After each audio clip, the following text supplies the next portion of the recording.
Jacob lived in the land of Canaan, where his father Isaac had lived, and this is the story of his family. When Jacob's son Joseph was 17 years old, he took care of the sheep with his brothers, the sons of Bilhah and Zilpah. But he was always telling his father all sorts of bad things about his brothers. Jacob loved Joseph more than he did any other of his sons, because Joseph was born when Jacob was very old. Jacob had even given Joseph a fancy coat which showed that Joseph was his favourite son, and so Joseph's brothers hated him and would not be friendly to him. One day Joseph told his brothers what he had dreamed, and they hated him even more. Joseph said, "Let me tell you about my dream. We were out in the field, tying up bundles of wheat. Suddenly my bundle stood up, and your bundles gathered around and bowed down to it." His brothers asked, "Do you really think you are going to be king and rule over us?" Now they hated Joseph more than ever because of what he had said about his dream. Joseph later had another dream, and he told his brothers, "Listen to what else I dreamed. The sun, the moon, and 11 stars bowed down to me."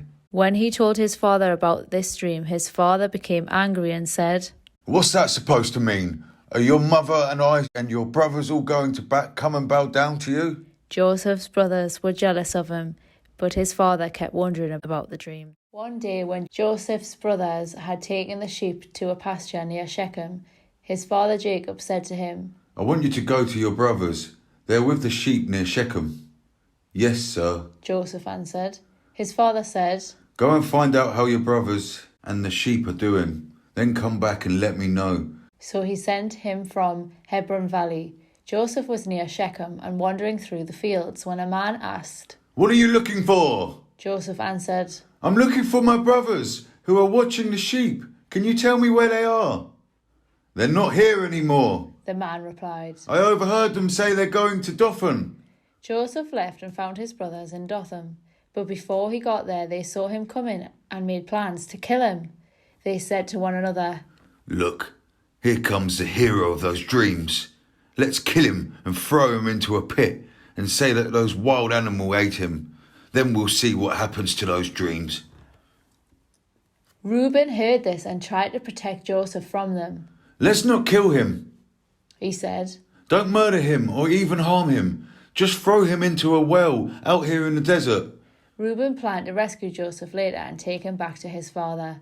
When Joseph came to his brothers, they pulled off all his fancy coat and threw him into a dry well. As Joseph's brothers sat down to eat, they looked up and saw a caravan of Ishmaelites coming from Gilead. Their camels were loaded with all kinds of spices that they were taking to Egypt. So Judah said, "What will we gain if we kill our brother and hide his body?